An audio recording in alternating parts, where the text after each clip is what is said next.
So, I want you to picture this. Think about the last time you found yourself in a genuine high stakes conflict. Maybe you were negotiating a salary and the number they slid across the table was just insulting. Oh, yeah, the stuff that raises the blood pressure. Right. Or maybe you were trying to buy a house and the inspection revealed a total disaster in the foundation. Maybe it was just a heated argument with your partner about whose family you're visiting for the holidays. Hmm.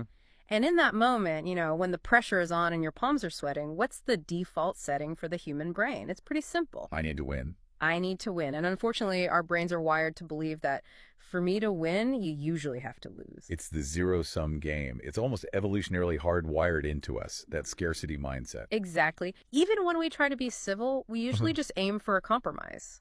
I give up a little, you give up a little, and we both walk away mildly annoyed, but we accept it. It's just business.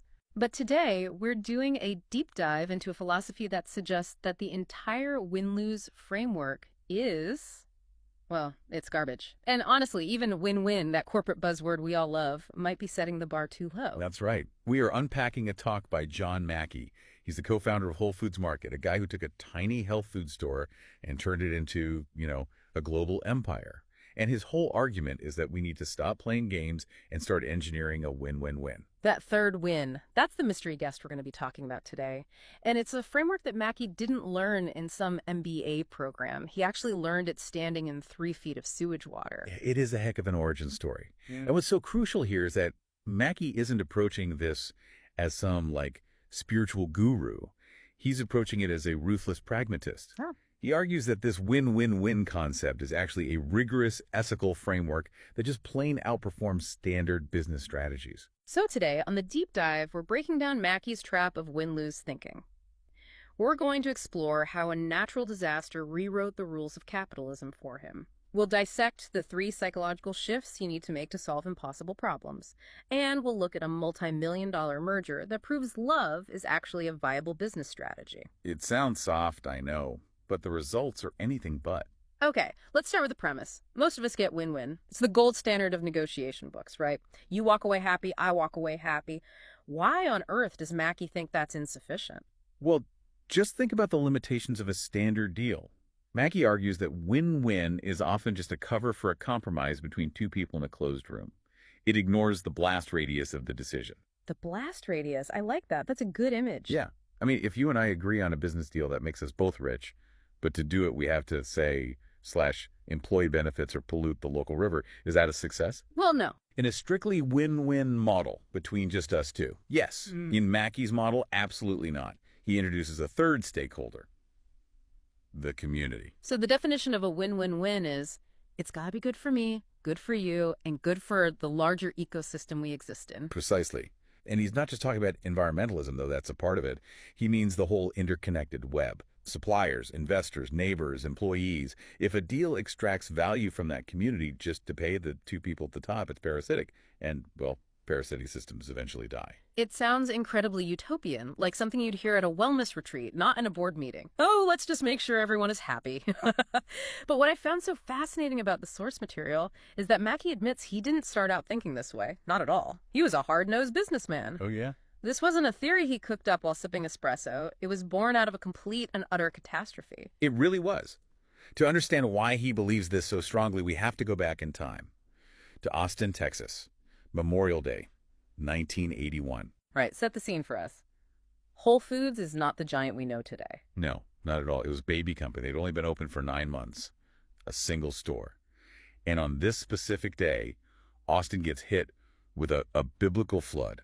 The worst the city had seen in 70 years. And Whole Foods was, I think, unfortunately located right in a floodplain. Worse. They were sitting ducks. The water rose so fast it blew out the windows. We aren't talking about a wet carpet here. We're talking 5 to 8 feet of standing water inside the store. Oh. And remember, this is a grocery store. The inventory was destroyed. The coolers, all the equipment ruined. And because they were a startup, they had no savings. They were heavily in debt. And I'm going to guess, like most startups trying to save a buck, they probably skimped on insurance. They had 0 flood insurance. None. Oh, man. So Monday morning, the water recedes, and Mackey walks into his store. It's covered in sludge. It smells terrible, and he has this realization, This is it. We're bankrupt. The dream is dead. And that's the win-lose reality hitting him right in the face. Nature won, he lost. Game over. He thought so. He started the awful process of just trying to drag ruined equipment out to the curb. But then something strange happened. He looked up, and he wasn't alone. Who showed up? At first, it was the employees. Now, usually when a business goes bust, employees show up to get their final check right. Or grab their personal items before the doors lock for good. Sure. But they weren't doing that. They were grabbing buckets and mops. They just started cleaning. Okay, that's a really loyal staff, but it didn't stop there, did it? No. Then the customers started arriving. Neighbors. People who just shopped there. They saw the devastation, put on their boots, and walked right into the sludge to help. That is just wild to think about. I mean, I like my local grocery store, but if it flooded, I'm probably just going to go to the one down the street until they reopen. I'm certainly not bringing a shovel. That's the rational consumer response. And that's exactly what hit Mackey so hard. He was witnessing something irrational. Who asked one of the customers, "Why are you doing this?" Mm-hmm. And the answer just changed his life. They said, "Because we love this store and we don't want you to die." We don't want you to die. Wow, that completely shifts the business from being like a vending machine to a living entity. Exactly. It was a relationship. And that emotional investment translated directly into hard economic survival because a win-win-win started to manifest organically right there in the mud. Let's look at the wins here. The community put in the labor, but labor doesn't pay the bills. You still need money to reopen. And this is the incredible part. The employees, they held a meeting and agreed to work for free. For free? For 30 days. In the 1981 economy, that's huge. Yeah. They said, we'll work for free until the cash flow returns. Then the suppliers, who were owed money for goods that were now covered in mud, they called and said, we'll send you new inventory on credit. Pay us when you can. The investors put in more cash. The bank, which by all rights should have foreclosed, extended their loan. It was a total collective rescue mission. It was. And Mackey realized that if he had been running a win-lose business, squeezing his employees, stiffing his vendors, ignoring his customers, nobody would have shown up. He would have failed, period. So the epiphany was that business is a community. Right. He realized that all the stakeholders are interdependent. If Whole Foods died, everyone lost something. The employees lose jobs, customers lose their food source, suppliers lose a client. But if they all pitched in, everyone won simultaneously. That was the birth of the win-win-win. Okay, so that's a beautiful story. It really is. But it's also a crisis. It's easy to rally the troops when the building is literally full of mud. Adrenaline is high, the enemy is clear. But most of us aren't dealing with 70-year floods. We're dealing with, annoying coworkers or difficult clients or family disputes. How do we apply this when the adrenaline isn't pumping? That's the key question, isn't it? Mackey says you can't just wish for a win-win-win. You have to engineer it.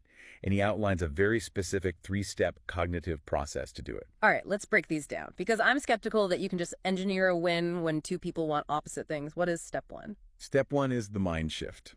Okay, this sounds a bit like change your attitude, but I feel like there's more to it than just positive thinking. Oh, it's much deeper than that. It's about cognitive empathy. It's breaking out of your own solipsism. Usually we enter a conflict focused entirely on our needs. I need this raise. I need this contract. The mind shift requires you to intellectually understand what a win looks like for the other person. So not just listening to what they're asking for, but understanding what they actually need. Exactly. Why are they fighting you on this? What is the pressure they are under? If you can't articulate their victory as clearly as your own, you haven't done the mind shift. You have to define their win independent of your loss. Okay, so let's say I do that. I understand their position. I get what they want. But knowing it doesn't mean I like it. Knowing it doesn't mean I want to give it to them. Which brings us to the hardest part. Step 2, the heart shift. This is the one that sounds the most dangerous to a negotiator. It feels dangerous, yeah, because it requires vulnerability. The mind shift is logical. The heart shift is emotional. It means dropping the defensiveness. Mackey talks about how our egos just want to protect us. We want to be right. We want to dominate. The heart shift is about genuinely caring about the other person's well-being. That seems so counterintuitive in business. If I drop my guard, aren't I just opening myself up to get crushed? That's the fear, of course. But Mackey argues that without that trust, you never, ever get to step 3. If the other person thinks you are just trying to extract value from them, they will keep their walls up. But if you can convince them genuinely that you want them to win. The entire dynamic changes. So the hard shift isn't just about being nice, it's a strategy. It's about disarming the opponent so you can actually work together. You lower your shields, so they lower theirs. And once the shields are down, you can move to step 3, which is where the real magic happens. Creative imagination. I love that he lists creativity as a conflict resolution skill. We usually think of creativity as something for like artists or marketers, not people arguing over a contract. But it's essential here, because in a standard negotiation, we assume the pie is fixed. I get a slice, you get a slice. Creative imagination is the ability to say, wait a minute, what if we bake a different pie? It's moving from option A versus option B to inventing option C. Or option D, E, and F. It's refusing to accept the trade-off. It's asking, how can we structure this so that I get 100% of what I want, and D, you get 100% of what you want, and D, the community benefits. Which sounds impossible until you see it in action. Yeah. And I want to ground this in a real-world example because baking a bigger pie is a great metaphor, but let's talk hard numbers. Mackey gives a breakdown of the acquisition of a company called Bread and Circus. Great name. It is a great name. So this was 1992. Whole Foods wants to expand into Massachusetts and Rhode Island. Bread and Circus dominates that market. They have 6 stores. So Mackey approaches the owner, a guy named Anthony Harnett, and says, I want to buy you. And here comes the conflict. Anthony wants to sell, but he has a very specific number in his mind. He wants $30 million, and he wants it in cash. And let me guess, Mackey does not have $30 million in cash. Not for this deal. See, at the time, Bread and Circus was actually losing money. No board of directors in their right mind would approve a $30 million cash payout for a bleeding asset. Mackey's board would have fired him on the spot. So we have a deadlock. Anthony says, I need $30 million cash. Mackey says, I can't give you $30 million cash. A standard win-lose negotiator would just say, well, Anthony, you're losing money, so you have no leverage. Take $20 million or we walk. Right. That's the bully approach. Or they would compromise at $25 million. Anthony feels cheated. He probably leaves the company immediately, and the deal starts with bad blood. Instead, Mackey applies the shifts. Walk us through them. First, the mind shift. Mackey realized that for Anthony, that $30 million wasn't just money. It was validation. It was the grade for his life's work. He needed to hit that number to feel successful. So the number was symbolic as much as it was financial. Exactly. Then, the heart shift. Mackey sat down with him and said, and this is so key, Anthony, I want you to get your $30 million. I am on your side. Let's figure out how to get you there. That's a powerful thing to say to the guy sitting across the table. It completely changes the dynamic from me versus you to us versus the problem. It builds trust. And because Anthony believed him, they could use creative imagination. Since Mackey couldn't pay cash, he proposed a stock deal, a mix of cash and Whole Foods stock. Now, hold on. Why is that creative? Stock deals happen all the time. True, but in this context, it was a huge risk. Anthony was afraid. He thought, what if I take your stock and the price drops? Then I end up with $20 million and I look like an idiot. That's a valid fear. If the market hates the deal, the stock tanks and Anthony loses his retirement. But Mackey had a counter theory. He believed in the synergy of the third win. He told Anthony, if we merge, we create something that didn't exist before. The market will see the value of us combining forces. The stock won't go down. It will rocket up. He was betting that the sum of the parts was greater than the whole. And he was right. They announced the deal. The market saw that Whole Foods, which was great at operations, was buying Bread and Circus, which was amazing at produce and meat quality. The investors loved it. The stock soared. So what happened to Anthony's $30 million target? Because the stock went up so much, his payout ended up being worth $32 million. Wow. So Anthony wins. He gets more than he asked for. And Whole Foods wins. They got the territory, but they also absorbed Bread and Circus's knowledge. Mackey says they learned how to sell meat and seafood from Anthony's team. It completely transformed Whole Foods' quality forever. Okay, so Anthony gets rich, Whole Foods gets better. That's a classic win-win. But we promised a win-win-win. Where is the community benefit in a corporate merger? This usually just sounds like rich guys getting richer. This is the part that gives me chills when you zoom out. Mackey argues that this acquisition was the launch pad. It allowed Whole Foods to grow from a $100 million company to a $20 billion company over the next 30 years. That is a massive scale. And that scale created a vacuum that needed to be filled by organic products. Before this, organic was a niche hobby. You couldn't make a living doing it. But suddenly there was a massive buyer. This deal helped build the infrastructure for the entire natural foods industry. So the third win goes to the farmers. Tens of thousands of them. Ranchers, noodle makers, cheese producers, people who wanted to do things ethically suddenly had a marketplace where they could make a real living.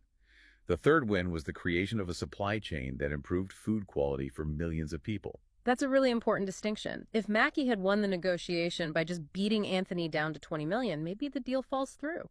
Maybe Anthony sells to a conventional grocery chain that shuts him down. Maybe the organic revolution gets delayed by a decade. Exactly. By fighting for the other guy's win, Mackey unlocked value that didn't exist before. That is the essence of the philosophy. You aren't slicing the pie, you are building a bakery. It creates a compelling case. But I want to go back to the heart shift for a second, because you can listen to this and think, okay, this is just smart strategy, but Mackey insists it's more than that. He brings it back to something much, much simpler. The spouse check. It keeps us all humble. He tells this story of trying to explain this whole win-win-win complexity to his wife, Deborah. He's got the diagrams, the flow charts, the stock options. And she just cuts right through it all. She tells him, John, you're making it too complicated with all your business jargon. Her definition was simple. Just love everyone all the time, no exceptions. No exceptions. That's the kicker, isn't it? It's easy to love the people who agree with you. It's really hard to love the guy trying to charge you $30 million for a losing company. It is. But Mackey's point is that love, in a business sense, isn't about romance or even liking someone personally. You don't have to want to have a beer with them. It's about willing their good. If you genuinely want the best for the person across the table, you automatically do the mind shift. You automatically do the heart shift. So love is the shortcut to the win-win-win. It's the ultimate efficiency hack. If you operate from a place of care, you don't have to overthink the strategy. You naturally look for the solution that helps everyone. And as we saw with the flood, when you put that love out there, it tends to come back to you when you need it most. We've covered a lot of ground today, from the mud of the Austin floods to the boardrooms of the 90s. And I think the takeaway here is pretty radical. We are taught that to be successful, we have to be tough. We have to be sharks. And Mackey is saying, no, sharks eventually run out of food. To be sustainably successful, you have to be a creator. You have to be a gardener. So here is our challenge to you. We want you to find your third win. Think about a conflict you have right now. You know what you want. You probably know what they want.